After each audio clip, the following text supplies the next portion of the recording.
Saviez-vous que toutes les églises ne vous rapprochent pas de Dieu? Certaines, au lieu de vous guider vers la vérité, peuvent vous mener directement à la perdition. Jésus lui-même nous a avertis.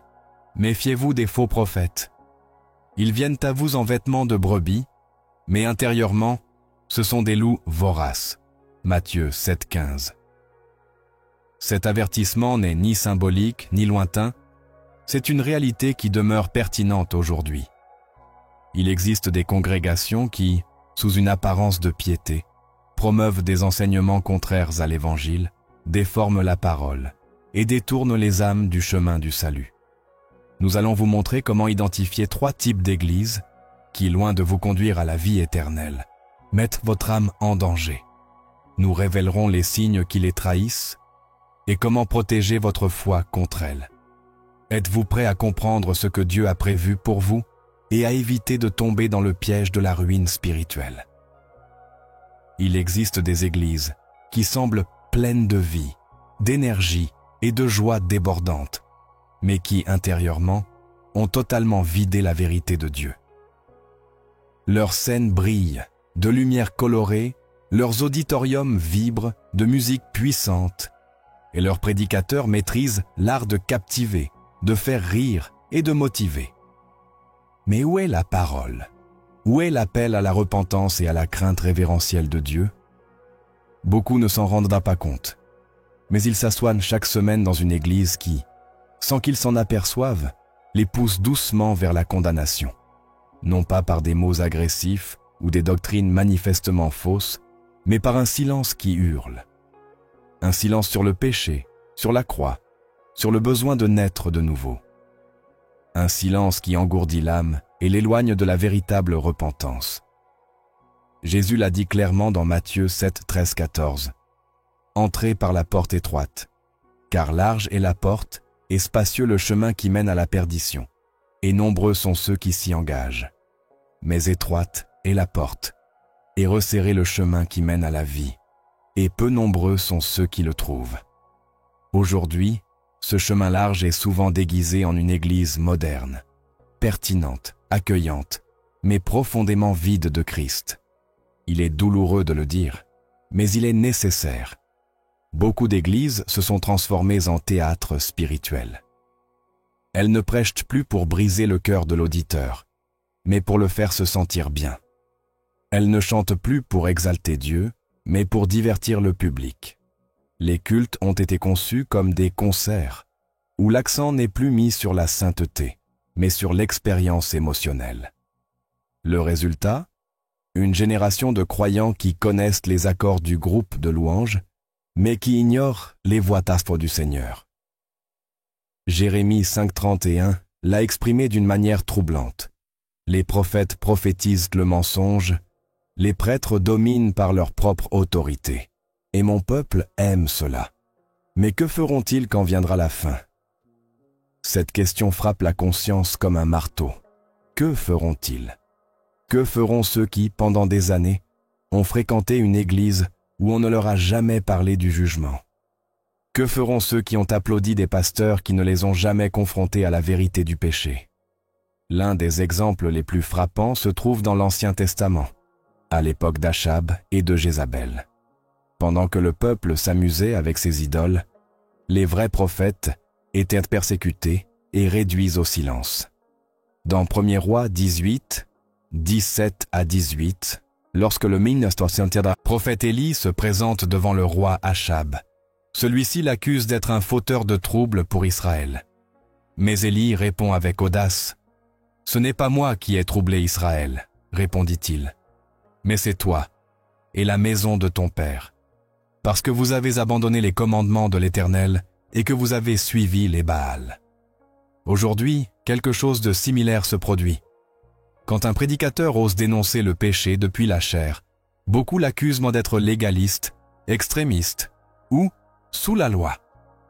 Mais les véritables fauteurs de troubles ne sont pas ceux qui prêchent la vérité, mais ceux qui la diluent au nom de l'amour. Comment peut-on aimer sans confronter? Comment peut-on conduire à la repentance sans mentionner le péché? Il existe des églises qui ont transformé la chair en une scène où la parole a été remplacée par des phrases motivantes, des anecdotes personnelles et des blagues qui divertissent le public, mais l'endorment spirituellement. Il n'y a pas d'appel à la croix, pas de confrontation avec la parole, pas d'enseignement solide. Tout est conçu pour que l'assistant se sente bien dans sa peau, reparte inspiré et motivé, mais non transformé. L'apôtre Paul a clairement averti à ce sujet dans 2 Timothée 4, 3-4. « Car le temps viendra où les hommes ne supporteront pas la saine doctrine, mais ayant la démangeaison d'entendre des choses agréables, ils se donneront une foule de docteurs selon leurs propres désirs, détourneront l'oreille de la vérité et se tourneront vers les fables. Ce temps est arrivé, et beaucoup d'églises aujourd'hui ne sont rien d'autre que des scènes pour des fables bien produites. Je me souviens du témoignage d'un jeune homme qui a fréquenté l'une de ces églises pendant des années. Il disait qu'on ne lui avait jamais parlé du péché, qu'il n'avait jamais entendu un sermon sur l'enfer, et que le mot « repentance » lui semblait étranger. Ce qu'il aimait le plus dans son église, c'était la musique, l'ambiance, l'énergie, mais au fond de son cœur, il savait qu'il manquait quelque chose. Un jour, par curiosité, il a visité une petite congrégation où le pasteur prêchait sans lumière, sans spectacle, sans charisme éclatant, mais avec une vérité qui perçait l'âme. Là, pour la première fois de sa vie, il est tombé à genoux, pleurant, reconnaissant son péché. Là, il a véritablement rencontré Jésus, pas le Jésus qui le faisait se sentir bien dans sa peau, mais le Jésus qui l'appelait à mourir à lui-même, à se renier et à porter sa croix. La différence est profonde et éternelle. Toutes les églises ne vous mènent pas à Christ, même si elles parlent de lui. Toutes les chansons qui mentionnent son nom ne glorifient pas son caractère. Tous les sermons qui utilisent des versets n'honorent pas sa vérité. Bien des fois, Satan se déguise en ange de lumière. 2 Corinthiens 11, 13, 14 nous dit « Ces gens-là sont de faux apôtres, des ouvriers trompeurs, déguisés en apôtres de Christ. » Et cela n'a rien d'étonnant, car Satan lui-même se déguise en ange de lumière. Quelle meilleure stratégie de l'ennemi que d'élever des églises qui semblent chrétiennes, mais qui cachent la vérité qui sauve? Il est nécessaire d'ouvrir les yeux spirituels. Nous ne pouvons plus évaluer une église par la beauté de son bâtiment, le professionnalisme de sa musique ou le charisme de son pasteur. Nous devons juger par ses fruits. Prêche-t-il la croix? Appelle-t-il à la repentance? Corrige-t-il le péché? Exalte-t-il Christ ou exalte-t-il l'homme? Vous prépare-t-il à plaire à Dieu ou à vous sentir à l'aise avec vous-même? Jésus a été clair dans Matthieu 16, 24. Si quelqu'un veut venir après moi, qu'il renonce à lui-même, qu'il prenne sa croix et qu'il me suive. Une véritable église vous poussera à vous renier, non à vous exalter. Elle vous confrontera, non vous flattera. J'ai entendu une femme dire, en pleurs, que pendant des années, elle croyait être chrétienne parce qu'elle n'avait jamais manqué un culte dans son église. Mais après une grave maladie, elle a commencé à lire la Bible par elle-même. Et là, elle a découvert que tout ce qu'elle avait reçu n'était que des messages d'auto-assistance déguisés en prédication. On ne lui avait jamais parlé du jugement, de la sainteté, de la nécessité de naître de nouveau. Elle disait qu'elle avait l'impression d'avoir marché sur un chemin de fleurs qui se terminait au bord d'un précipice. Son histoire est celle de milliers de personnes. Des églises remplies chaque week-end de cultes conçus pour plaire à l'homme, mais ignorant totalement le cœur de Dieu. Il n'est pas exagéré de dire que beaucoup de ces églises font plus de mal que l'athéisme. Alors qu'un incroyant sait qu'il est loin de Dieu, le membre d'une église corrompue croit qu'il est en règle avec lui. C'est le mensonge le plus dangereux. Croire que vous êtes sauvé alors qu'en réalité, vous n'êtes jamais né de nouveau. Jésus a averti à ce sujet dans Matthieu 7, 22 à 23. « Beaucoup me diront en ce jour-là, « Seigneur, Seigneur, n'avons-nous pas prophétisé par ton nom? N'avons-nous pas chassé des démons par ton nom? Et n'avons-nous pas fait beaucoup de miracles par ton nom? » Alors je leur dirai ouvertement, « Je ne vous ai jamais connus. retirez-vous de moi, vous qui commettez l'iniquité. Le problème n'est pas seulement doctrinal, il est éternel. Des âmes se perdent à l'intérieur d'églises qui ont remplacé la parole par du divertissement. La véritable Église ne vous accommode pas, elle vous transforme. Elle ne vous donne pas ce que vous voulez entendre, mais ce que vous avez besoin d'entendre. Elle ne vous berce pas d'émotions, elle vous réveille avec la vérité. Le Saint-Esprit n'a pas été envoyé pour nous faire nous sentir bien, mais pour nous convaincre de péché, de justice et de jugement. Jean 16,8 le dit clairement. Quand il sera venu, il convaincra le monde de péché, de justice et de jugement. Une église où le péché n'est pas abordé, où la justice de Dieu n'est pas prêchée, où le jugement à venir n'est pas annoncé, n'a pas le Saint-Esprit, peu importe combien on parle de lui. Ce message n'est pas une condamnation, mais un avertissement. Ce n'est pas pour accuser, mais pour réveiller. Si vous fréquentez une église où Christ n'est pas au centre, où le péché est ignoré, où la parole a été diluée, ne restez pas là. Votre âme est en jeu. Il ne s'agit pas de préférence, il s'agit de la vie éternelle ou de la mort. Proverbe 14,12 nous rappelle « Telle voie paraît droite à un homme, mais son issue, c'est la voie de la mort. » Ce qui semble être une bonne église aujourd'hui peut être une porte vers la condamnation si elle n'est pas alignée sur le cœur de Dieu. Il y a de l'espoir, oui, il y en a toujours. Si vous reconnaissez que vous avez été dans un lieu où la vérité a été réduite au silence, il est temps d'agir. Criez à Dieu pour qu'il vous guide.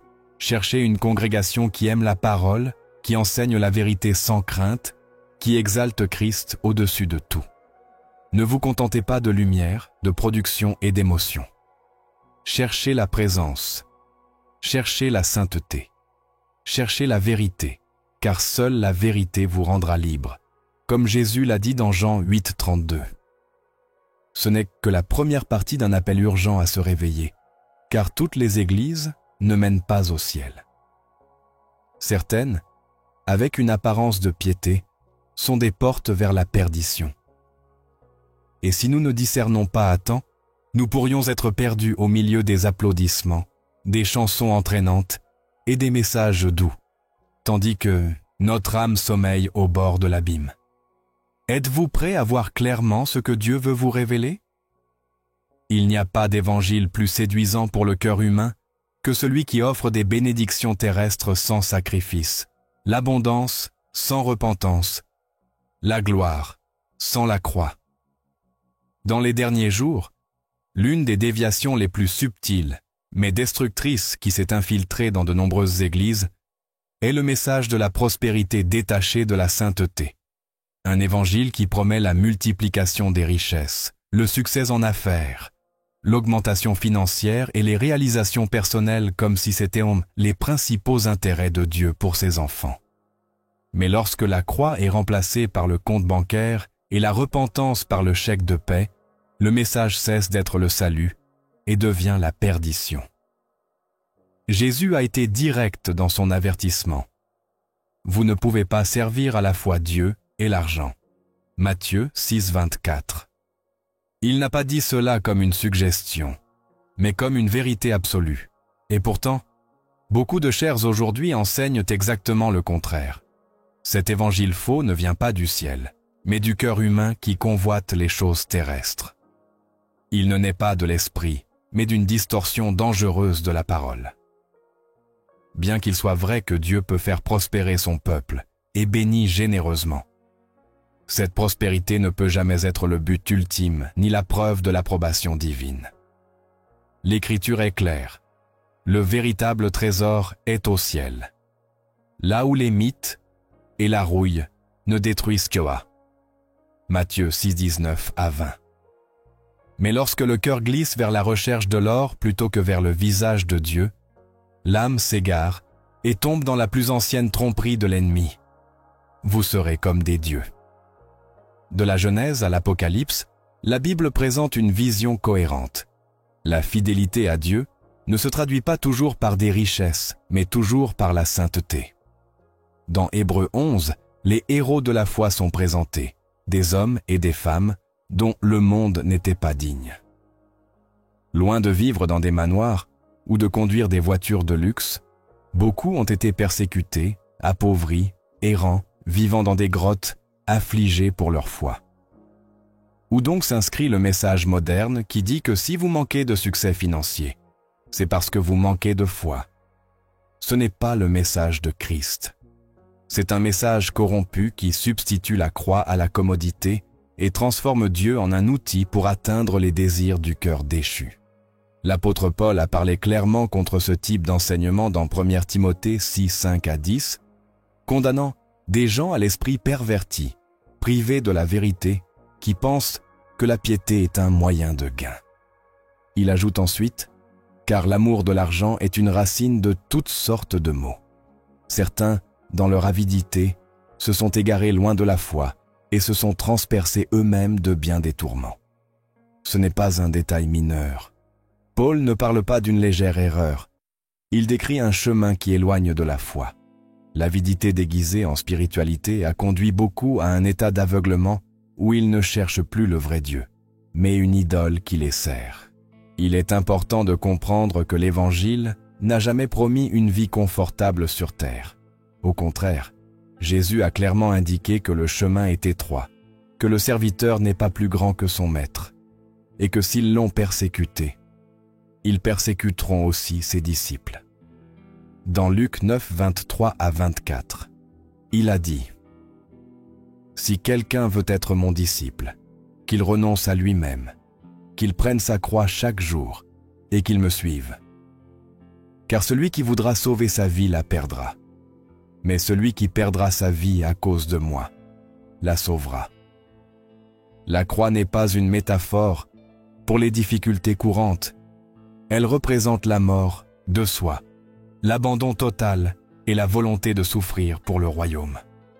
Le problème avec le message de la prospérité sans la croix est qu'il produit des chrétiens focalisés sur le temporel, non sur l'éternel. Des gens qui évaluent leur relation avec Dieu, en fonction de leurs revenus, non de leur obéissance. Des croyants qui cherchent le Seigneur non pour qui il est, mais pour ce qu'ils peuvent obtenir. Et quand les choses ne se passent pas comme prévu, leur foi s'effondre, car elle était fondée sur les fausses promesses des hommes, non sur le roc éternel de la parole. Dans Jean 6, 26, Jésus a confronté la foule qui le suivait non pour des miracles spirituels, mais pour le pain qu'il leur avait donné. En vérité, je vous le dis, vous me cherchez, non parce que vous avez vu des miracles, mais parce que vous avez mangé des pains et que vous avez été rassasiés. Cette attitude est encore bien vivante dans de nombreux cœurs aujourd'hui. Le message de la prospérité sans la croix a également produit une idolâtrie dangereuse au sein de l'Église. Des pasteurs qui se présentent comme des gourous financiers, des églises qui mesurent leur succès par la taille de leurs bâtiments ou le montant des dîmes qu'elles reçoivent. Mais la parole n'a jamais équivalu le pouvoir spirituel à la richesse matérielle. Dans Apocalypse 3,17, Jésus confronte l'église de Laodicée avec ces mots. « Tu dis, je suis riche, j'ai acquis de la richesse, et je n'ai besoin de rien. Et tu ne sais pas que tu es misérable, pitoyable, pauvre, aveugle et nu. » Il est possible d'avoir tout dans le domaine naturel et de n'avoir rien dans le domaine spirituel. La véritable prospérité commence par la crainte de Dieu. Proverbe 22, 4 l'exprime ainsi. « L'humilité et la crainte de l'Éternel apportent richesse, honneur et vie. » Mais cette prospérité n'est ni automatique ni manipulable. Elle ne se décrète pas par des phrases positives, ni ne se provoque par un semi-intéressé. Elle naît d'un cœur abandonné qui cherche d'abord le royaume et sa justice, confiant que tout le reste sera ajouté selon la volonté souveraine de Dieu. Quand le cœur s'incline vers l'avidité, même la générosité devient un acte contaminé, car donner dans l'attente de recevoir n'est pas de l'obéissance, c'est une transaction déguisée en foi. L'apôtre Pierre a également averti contre ceux qui transformeraient l'Évangile en commerce. Dans 2 Pierre 2, il a écrit Il y a eu de faux prophètes parmi le peuple, comme il y aura parmi vous de faux docteurs, qui introduiront secrètement des hérésies destructrices. Dans leur avidité, ils vous exploiteront avec des histoires fabriquées. Cette description correspond parfaitement au paysage actuel. Des messages doux, des promesses grandioses, un accent constant sur l'argent, le tout sous une apparence de piété. Mais ce qui se cache derrière n'est pas le Saint-Esprit, mais un esprit de tromperie qui fait commerce des âmes. Beaucoup de ces prédicateurs citent des promesses bibliques hors contexte, appliquent des passages de l'Ancien Testament à l'Église et présentent Dieu comme s'il était un investisseur obligé de bénir ceux qui donnent une offrande. Cette manipulation n'est pas seulement non biblique, elle est blasphématoire, car elle réduit Dieu à un serviteur de l'homme, au lieu d'exalter sa souveraineté. Dans Romains 11h35, Paul demande « Qui a jamais donné à Dieu pour que Dieu doive lui rendre ?» La réponse est évidente, personne. Tout ce que nous avons vient de lui, et aucun acte humain ne peut obliger Dieu à satisfaire des caprices. Le message de la prospérité sans la croix déforme également complètement le concept de bénédiction dans l'Écriture. Être béni ne signifie pas nécessairement avoir beaucoup d'argent. Cela signifie être en communion avec Dieu, vivre sous sa faveur, marcher dans l'obéissance. La vie de Jésus fut la vie la plus bénie qui ait jamais existé, et pourtant il n'avait pas où poser sa tête. Luc 9, 58. Sa pauvreté matérielle était un choix volontaire pour accomplir sa mission. Dans 2 Corinthiens 8, 9, on nous rappelle « Car vous connaissez la grâce de notre Seigneur Jésus-Christ, qui, étant riche, s'est fait pauvre pour vous, afin que, par sa pauvreté, vous deveniez riches. » Les richesses dont parle Paul ne sont pas monétaires, mais spirituelles. Cet évangile faux engourdit également la conscience face au péché, car si le but est le confort, le péché devient un sujet inconfortable. C'est pourquoi beaucoup de ces prédicateurs omettent des mots comme jugement, enfer, repentance, discipline. Ils préfèrent parler de « libérer votre potentiel », d'activer votre destinée, de proclamer votre saison d'abondance. Mais l'Évangile n'est pas un ensemble de déclarations positives. C'est l'annonce glorieuse que Christ est mort pour nos péchés et est ressuscité pour nous donner une nouvelle vie. Tout message qui ne commence pas à la croix et ne se termine pas dans la sainteté n'est pas le message du royaume. Lorsque le peuple d'Israël est tombé dans l'idolâtrie, il n'a pas ouvertement rejeté Dieu, mais a mélangé son culte avec des pratiques étrangères. Ils ont fabriqué des veaux d'or et ont dit « Voici tes dieux, Israël, qui t'ont fait sortir du pays d'Égypte. » Exode 32, 4. Aujourd'hui, beaucoup font de même. Ils créent un Dieu de prospérité, l'habillent de christianisme, et l'adorent comme s'il était le vrai Dieu. Mais l'idolâtrie n'est pas moins offensante lorsqu'elle est à cacher sous un langage biblique. Le premier commandement reste en vigueur. Tu n'auras pas d'autre Dieu devant moi. Exode 23. L'Église qui prêche la prospérité sans la croix est l'un des pièges les plus mortels de l'ennemi, car elle ne nie pas ouvertement Christ, mais le déforme. Elle n'expulse pas la croix du temple, mais la relègue à l'oubli.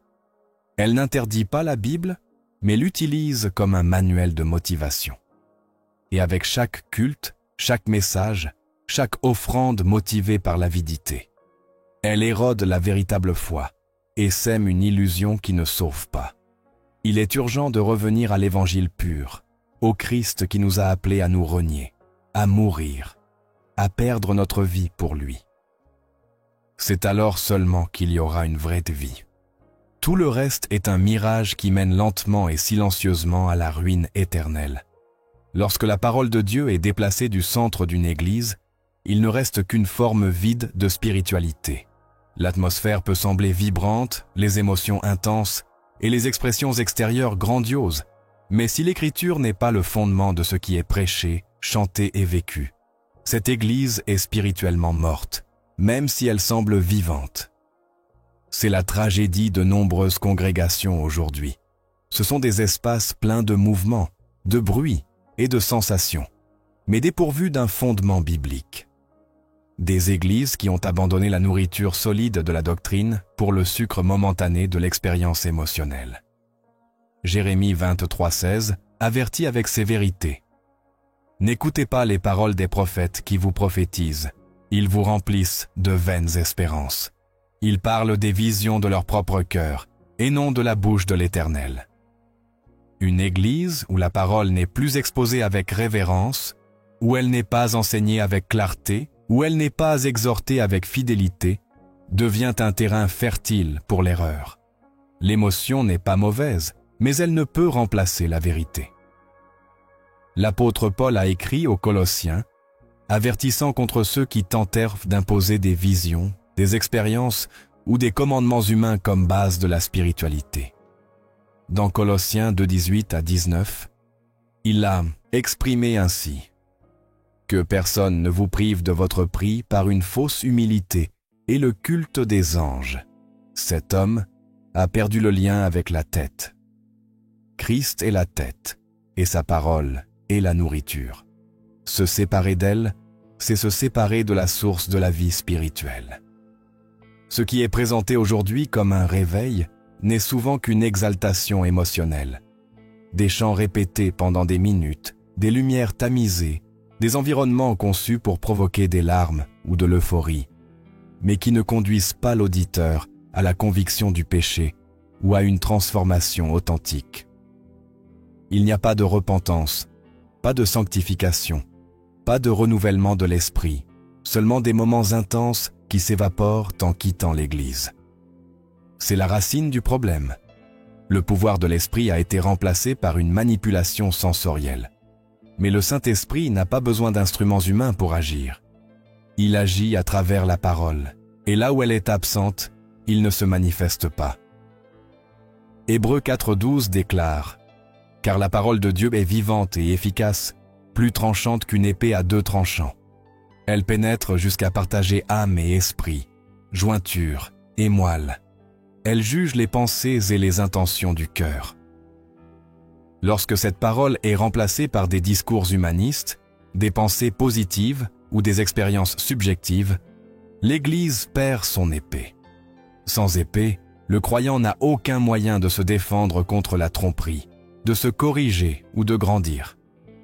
La Bible n'a pas été donnée pour être lue superficiellement ou utilisée comme décoration. Elle a été donnée comme l'arme de l'esprit pour confronter et transformer. Un chrétien qui vit d'émotions est sans défense. Il peut sembler fort dans les moments d'exaltation, mais il tombe facilement dans les épreuves, car sa foi n'a pas de racine. Jésus lui-même a enseigné cette réalité dans la parabole du semeur.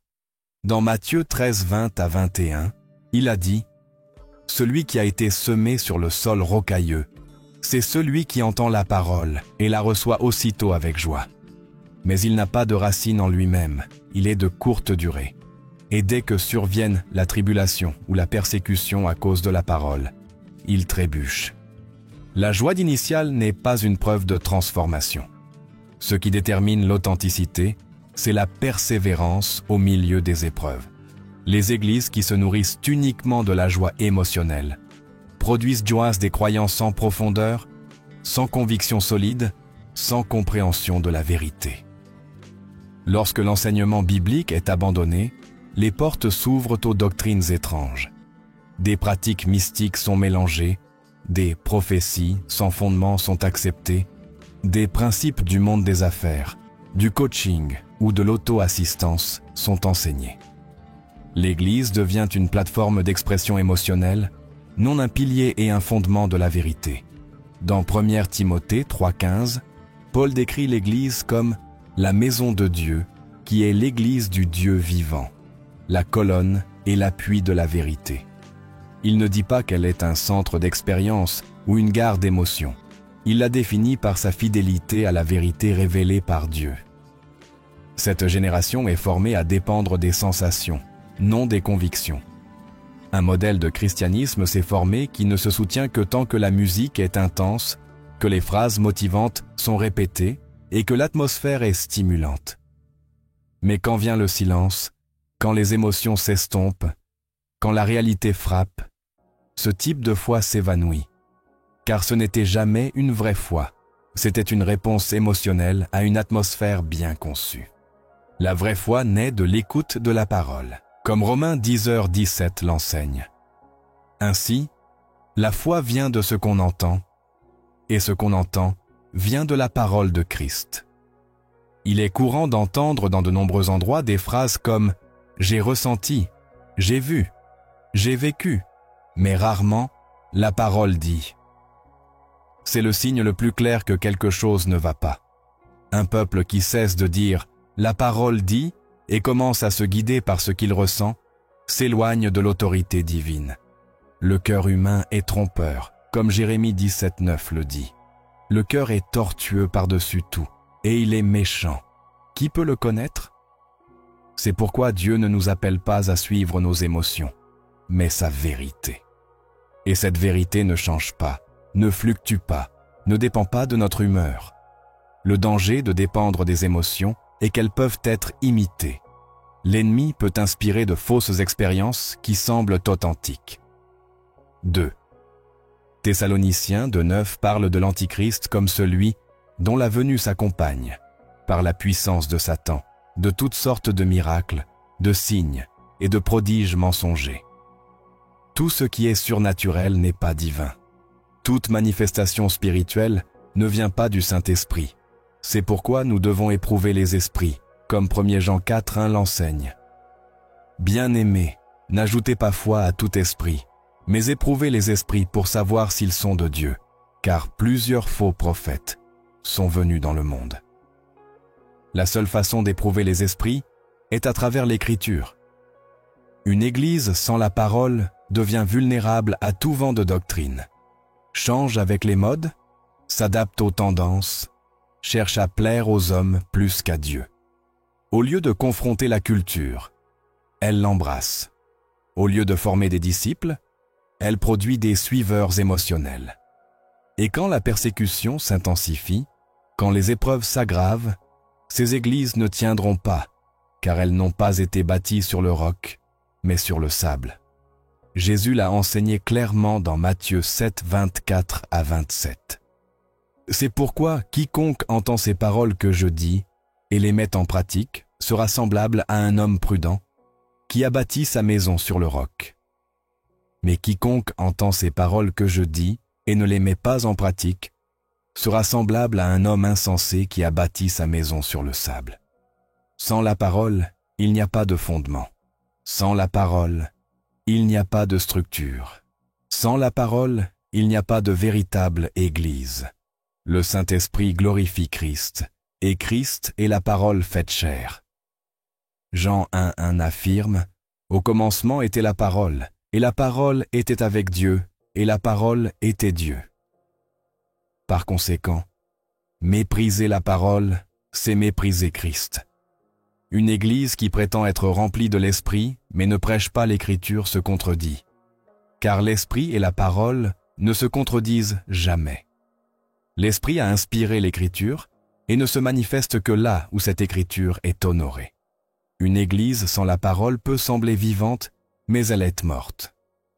Jésus a dit à l'église de Sardes, dans Apocalypse 3:1, « Je connais tes œuvres, tu as la réputation d'être vivant, mais tu es mort. » Avoir l'apparence de la vie n'est pas une garantie de vie. Une congrégation peut avoir de la musique, du mouvement, des miracles, et pourtant être spirituellement en faillite, car il ne s'agit pas de ce que les yeux voient, mais de ce que Dieu évalue. Et il regarde le cœur, le fondement, la fidélité à sa parole. La solution n'est pas de produire plus d'émotions, mais de revenir au commencement, à la prédication expositive, à l'étude diligente, à la méditation constante de l'Écriture. Josué 1:8 contient la clé. Que ce livre de la loi ne s'éloigne pas de ta bouche. Médite-le jour et nuit, pour agir fidèlement selon tout ce qui y est écrit. Car alors tu prospéreras dans tes entreprises, et tu réussiras. La véritable prospérité ne vient pas des émotions fugaces, mais de l'obéissance à la parole. Dieu ne cherche pas des églises émotionnelles. Il cherche des églises transformées. Il ne cherche pas des croyants qui pleurent, mais des croyants qui obéissent. Il ne cherche pas des réunions percutantes, mais des vies consacrées. Et tout cela ne peut être atteint que lorsque la parole est le centre, le guide et la source de tout ce qui est enseigné et vécu.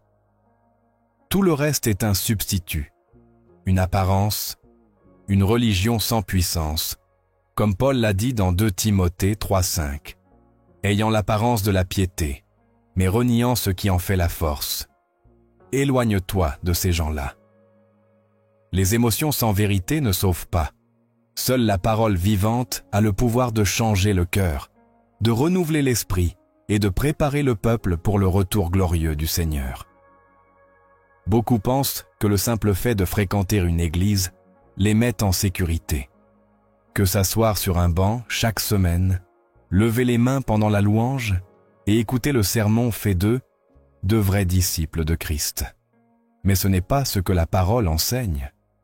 La Bible n'a jamais parlé d'une foi automatique ou d'un salut collectif par l'appartenance à un groupe.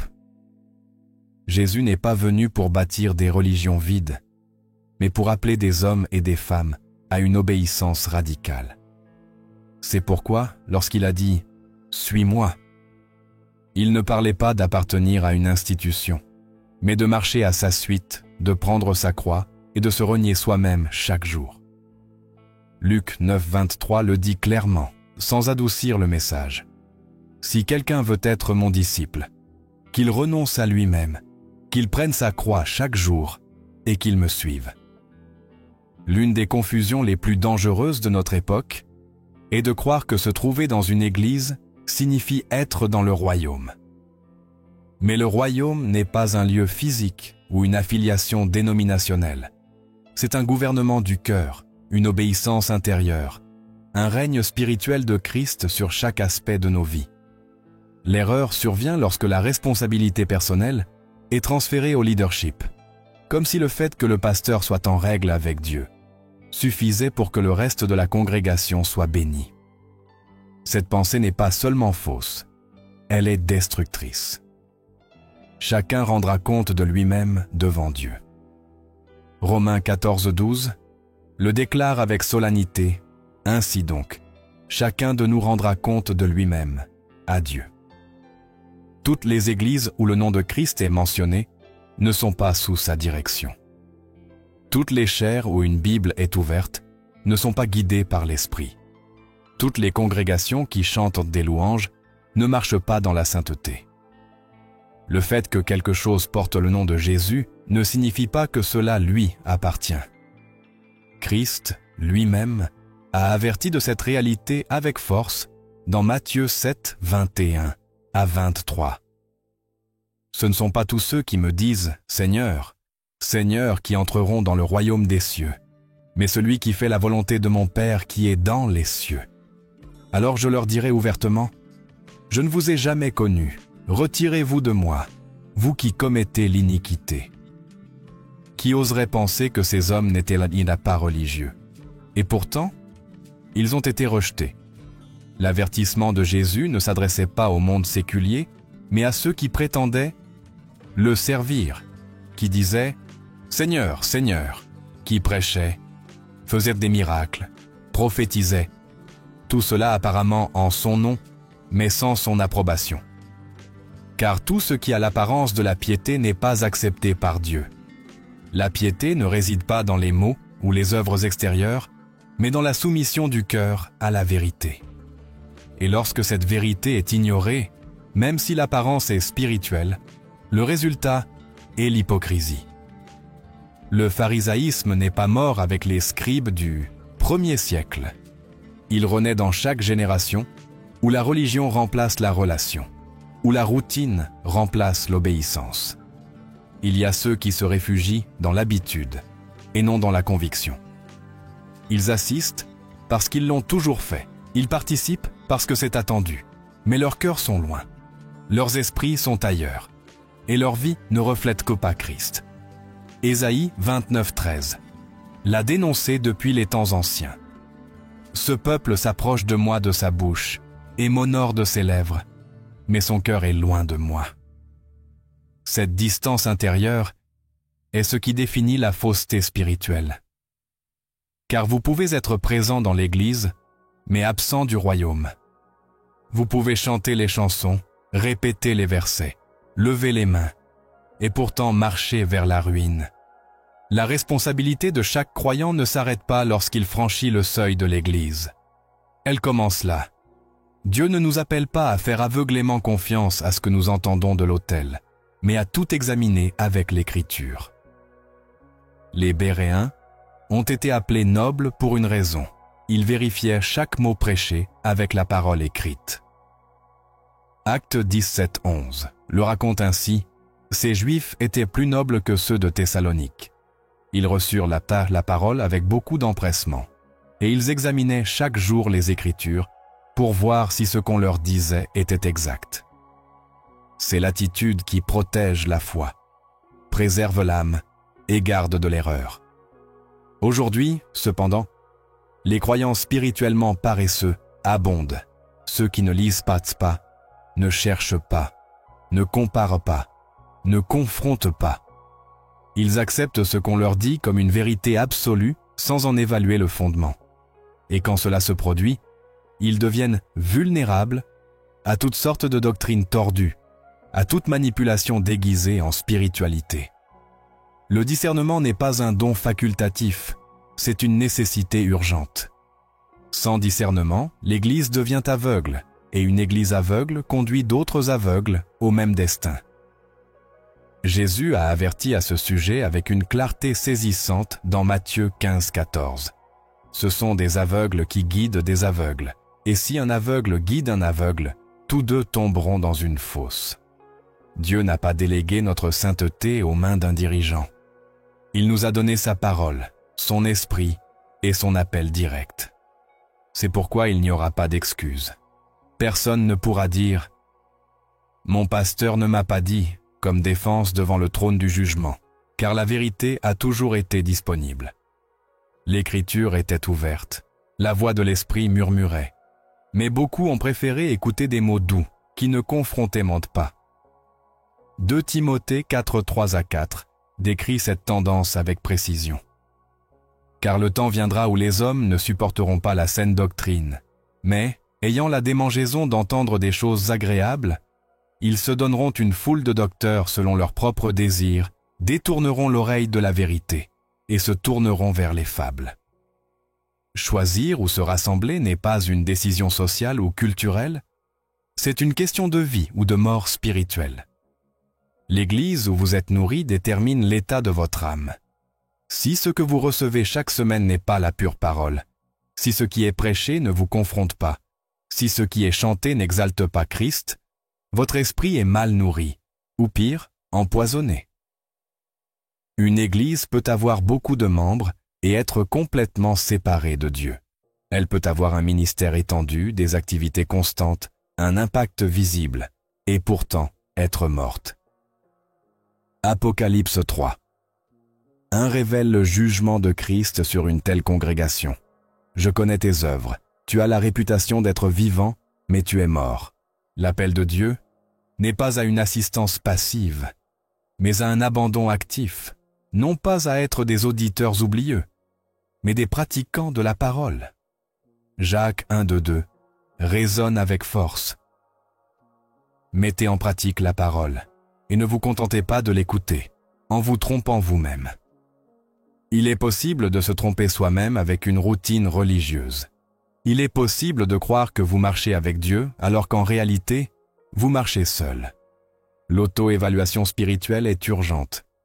La sincérité envers soi-même est vitale, car seuls ceux qui reconnaissent à leur état peuvent crier pour la miséricorde. Seuls ceux qui acceptent leur erreur peuvent être restaurés. Il n'y a pas de neutralité, chaque jour, nous grandissons ou nous nous égarons. Il n'y a pas de terrain intermédiaire. Chaque message que nous entendons nous rapproche du cœur de Dieu, ou endurcit notre cœur contre sa vérité. C'est pourquoi le type de doctrine que nous recevons est si important. L'Évangile n'est pas un contenu adaptable. Il ne peut être manipulé sans conséquence. Galates 1:8 avertit avec force. Mais quand nous-mêmes ou un ange du ciel annoncerait un autre évangile que celui que nous vous avons prêché, qu'il soit anathème. Il n'y a pas de place pour des réinterprétations modernes, des modifications culturelles ou des ajustements pour rendre le message plus acceptable. Le véritable évangile fait mal avant de guérir, coupe avant de restaurer, humilie avant d'élever. Car il expose la profondeur du péché, l'urgence de la repentance et la grandeur du sacrifice de Christ. Toute version qui omet cette séquence n'est pas l'Évangile.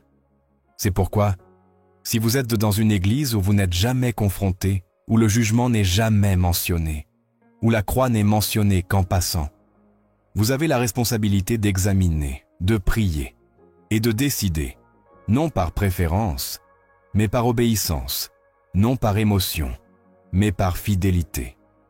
L'âme ne peut être exposée semaine après semaine à un message qui engourdit, déforme ou réduit la vérité au silence, sans en subir les conséquences. Chaque croyant est appelé à travailler à son salut, avec crainte et tremblement, comme Philippiens 2:12 l'instruit. Ce mandat ne peut être délégué, transféré ou suspendu. C'est une tâche constante, une vigilance intérieure, une recherche quotidienne. Car beaucoup ont bien commencé, mais se sont égarés. Beaucoup étaient d'un fervent, mais sont devenus froids. Et dans bien des cas, cette déviation a commencé lorsqu'ils ont cessé d'examiner ce qu'ils entendaient, lorsqu'ils ont cessé de discerner la voix de l'esprit, lorsqu'ils ont permis à d'autres de décider pour eux en matière spirituelle. Christ continue de bâtir son Église, et cette Église ne se reconnaît pas à sa structure, mais à son obéissance, non à son nom, mais à ses fruits, non à sa taille, mais à sa fidélité. Chaque croyant est responsable de s'assurer qu'il fait partie de cette Église, celle guidée par la vérité, bâtie sur le roc, revêtue de sainteté. Car beaucoup portent le nom, mais manquent d'essence, et cette vacuité peut entraîner une perte éternelle. Dans une génération exposée à tant de messages contradictoires et à tant d'autels élevés au nom de Dieu, l'âme doit apprendre à discerner. Toutes les églises ne sont pas vraies simplement parce qu'elles ont une croix sur leur façade ou un verset sur leur mur. Tous les autels ne sont pas saints simplement parce qu'il y a une Bible ouverte dessus. L'authenticité d'une église ne se mesure pas à sa popularité, mais à sa fidélité. Et cette fidélité ne se construit pas sur les apparences, mais sur le fondement éternel de la parole. C'est là que Dieu a révélé comment sa maison doit être, quelle doit être sa structure, sa doctrine, son esprit et son but. Une véritable Église ne cherche pas à satisfaire les désirs de l'homme, mais à obéir à la volonté de Dieu. Son message ne fluctue pas avec les modes, ni ne s'adapte aux caprices culturels du moment. Elle est le pilier et le fondement de la vérité. Lorsque l'apôtre Paul a écrit à Timothée, il a clairement indiqué que c'est l'identité que Dieu attend. « Si je tarde, tu sauras comment il faut se conduire dans la maison de Dieu, qui est l'église du Dieu vivant, la colonne et l'appui de la vérité. » Première épître à Timothée 3:15.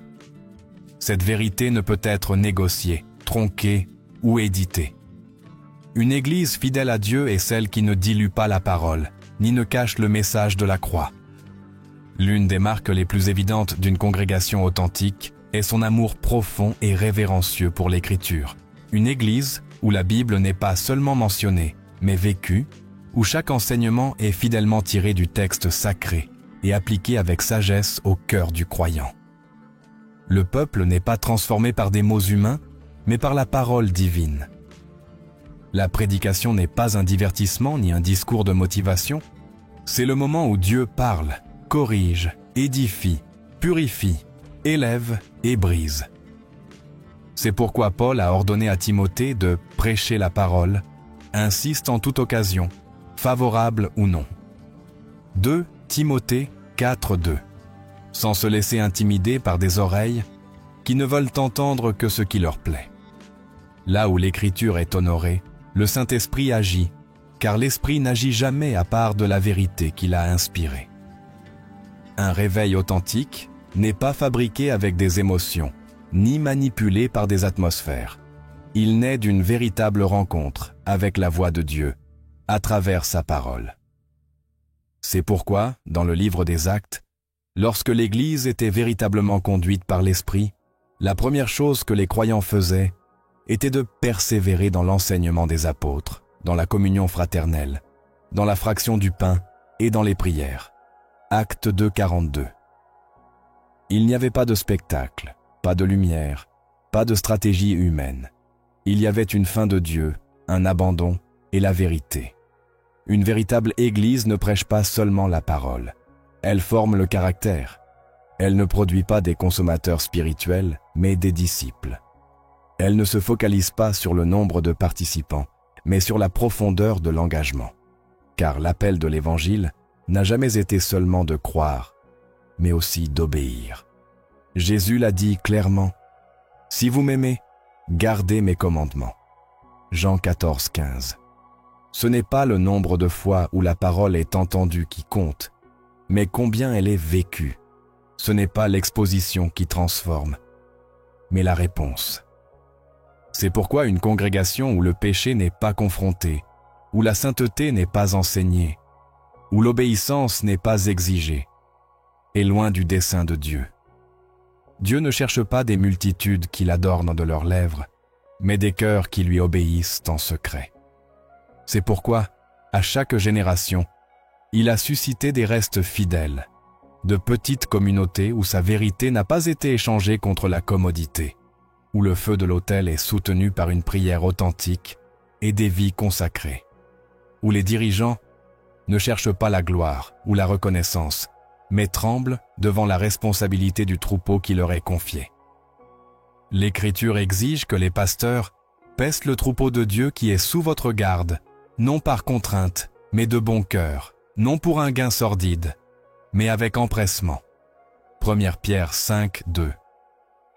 Une véritable Église est évidente parce que ses dirigeants reflètent cette crainte révérencieuse, et non une ambition débridée. L'amour véritable est également une preuve indéniable, pas un amour superficiel ou sentimental, mais un amour qui sert, se sacrifie et s'engage.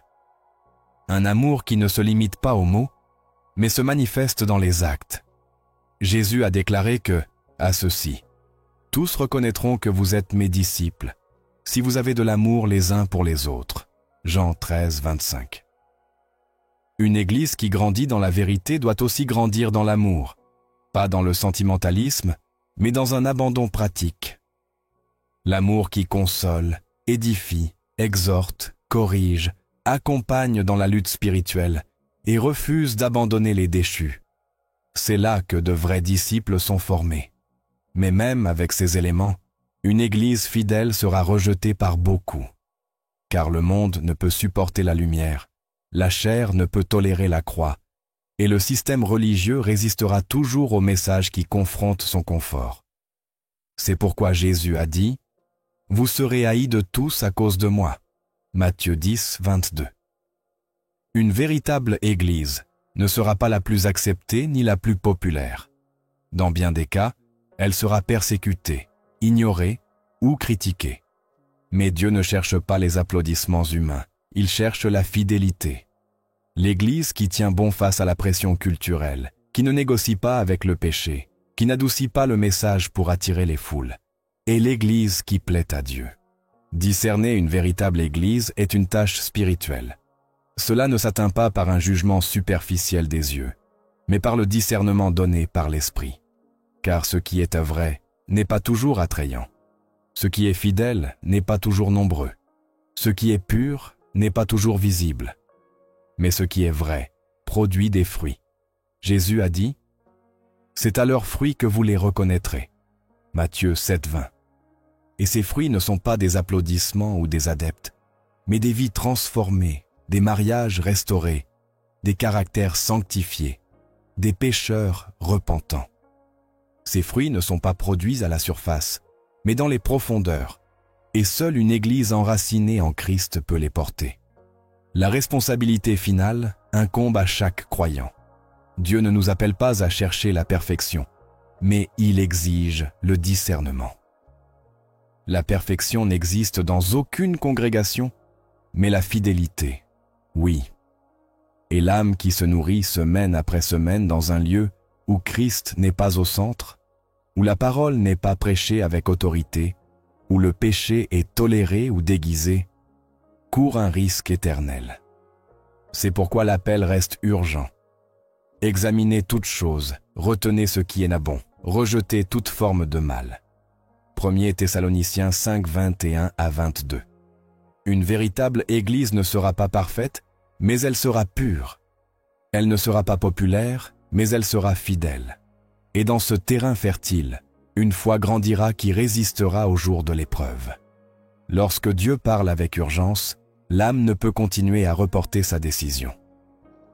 Il y a des moments où le ciel élève sa voix avec une telle force que la seule réponse sage est d'obéir sans délai. C'est l'appel qui résonne clairement aujourd'hui. Ce n'est pas un conseil, c'est un avertissement. Ce n'est pas une suggestion, c'est un commandement spirituel.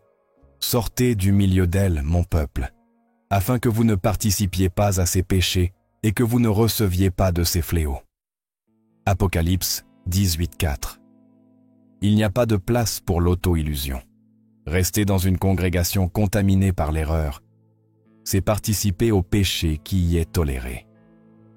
Rester par confort, par habitude ou par peur, c'est s'exposer aux mêmes conséquences que le jugement de Dieu apportera sur ceux qui tordent sa parole. Dieu ne laissera pas impunis ceux qui ont transformé sa maison en une caverne de voleurs, ni ceux qui enseignent un évangile sans croix, sans sainteté et sans vérité. La patience de Dieu n'est pas de la complicité. Sa miséricorde a une limite, et quand elle se ferme, ce qui suit est le jugement. C'est pourquoi le moment de sortir n'est pas demain, c'est aujourd'hui. Car chaque minute sous une doctrine corrompue est une nourriture empoisonnée pour l'âme. Chaque mot qui ne vient pas de l'Écriture est une semence d'erreur. Chaque environnement où l'esprit a été remplacé par le spectacle est un risque éternel. Et Dieu ne désire pas que son peuple se perde. Son appel est à la séparation, à la sainteté, à la vérité. Quelle communion y a-t-il entre la lumière et les ténèbres? Sortez donc du milieu d'eux et séparez-vous, dit le Seigneur. 2 Corinthiens 6, 14 à 17. Celui qui connaît la vérité ne peut rester indifférent. Celui qui a été éclairé par la parole ne peut continuer à tolérer ce que Dieu condamne. Il ne s'agit pas d'une division charnelle, mais d'une obéissance spirituelle. Ce n'est pas une rébellion, c'est la fidélité. Le cœur du vrai croyant n'accepte pas les mensonges. Il ne peut rester là où Christ n'est pas exalté, où le péché n'est pas confronté, où les Écritures sont manipulées. La lumière n'a pas de communion avec les ténèbres, et ceux qui aiment la lumière marchent en elle. Ceux qui aiment la vérité la défendent. Ceux qui aiment Christ se séparent de tout ce qui le déshonore. Ce n'est pas le moment pour la neutralité, pour les silences confortables, pour négocier la foi pour maintenir des amitiés ou un statut. C'est le moment des décisions éternelles, de marcher résolument vers la pureté, d'embrasser la croix avec tout ce qu'elle implique, d'être partie de la véritable Église, même si cela signifie renoncer à l'approbation des hommes. Jésus a été clair. Celui qui aime son père ou sa mère plus que moi n'est pas digne de moi. Matthieu 10, 37. Et cela s'applique aux pasteurs, aux congrégations, aux traditions. Rien ne peut prendre la place de la vérité. L'appel a été lancé et l'urgence ne peut être ignorée. Il ne s'agit pas de changer d'église. Il s'agit d'échapper au jugement. Ce n'est pas un simple ajustement de congrégation. C'est un sauvetage spirituel. Le salut est trop précieux pour être exposé au nom de la tradition ou de la loyauté humaine. Aujourd'hui, le Saint-Esprit crie avec une voix ferme. Sortez maintenant. Pas demain. Pas quand vous en aurez envie. Pas quand ce sera plus facile. Sortez car votre âme est en jeu. Sortez car la vérité vous appelle. Sortez car Dieu a quelque chose de différent, de saint et d'éternel pour vous. Le plus grand danger ne réside pas seulement dans le fait d'entrer dans une mauvaise église, mais de permettre à cette Église de façonner votre concept de Dieu. Lorsque le cœur a été déformé par une fausse image de l'Évangile, il ne reconnaît plus la voix du bon berger, car il s'est habitué à l'écho des doctrines humaines. C'est le risque le plus élevé, non pas seulement fréquenter un lieu contaminé, mais permettre au mensonge de se mêler tellement à la vérité qu'il ne peut plus être distingué. Et quand cela se produit, l'âme commence à justifier l'injustifiable, à tolérer l'intolérable, et à s'installer dans une foi apprivoisée, sans vie, sans feu, sans la crainte de Dieu. C'est pourquoi le véritable appel de ce message n'est pas seulement d'identifier les églises corrompues, mais de guérir la perception que chaque croyant a du sacré. Car si votre compréhension du saint a été infectée, vous aurez besoin de plus qu'un changement de congrégation. Vous aurez besoin d'un profond renouvellement de l'âme. Romains 12. 2. L'établit avec fermeté. Ne vous conformez pas au siècle présent, mais soyez transformés par le renouvellement de l'intelligence, afin que vous discerniez quelle est la volonté de Dieu, ce qui est bon, agréable et parfait. Ce renouvellement commence dans l'être le plus profond. C'est une chirurgie spirituelle qui arrache les idoles, les pensées obstinées et les excuses bien déguisées. Dieu ne cherche pas des croyants qui fuient uniquement par peur du jugement. Il cherche des enfants qui reviennent à aimer sa présence plus que tout, qui aspirent à sa vérité plus que l'acceptation sociale, qui pleurent, non seulement pour ce qu'ils ont reçu de manière erronée, mais pour ce qu'ils ont manqué en ne donnant pas à sa parole la place suprême. Car lorsqu'un cœur a été restauré par la vérité, il ne se contentera plus du faux. Lorsqu'il a goûté à la gloire de l'Éternel, le superficiel ne satisfait plus. Le message ne se termine pas par un avertissement, il se termine par une promesse. Car chaque âme qui se sépare de l'erreur est préparée à entrer dans le vrai. Chaque croyant qui renonce à une foi facile est appelé à un héritage éternel. Chaque pas d'obéissance, bien que douloureux, ouvre une porte à la véritable présence de Dieu. Et sur ce chemin étroit, dans cet abandon sincère, le Saint-Esprit commence à agir avec puissance, suscitant une nouvelle génération qui ne sera pas ébranlée par les vents de doctrine, ni séduite par des églises d'apparence. Une génération qui sera lumière au milieu de la tromperie, fermeté au milieu de la confusion, vérité au milieu de tant de bruit. Il ne suffit pas d'éviter les églises qui mènent à la ruine. L'appel final est d'être partie de l'église qui mène à la gloire, celle qui ne plie pas, ne se vend pas, ne négocie pas la croix, celle que Christ viendra chercher. Et si l'Esprit a parlé à votre cœur aujourd'hui, la décision ne peut plus attendre, car le temps s'épuise et l'éternité se rapproche.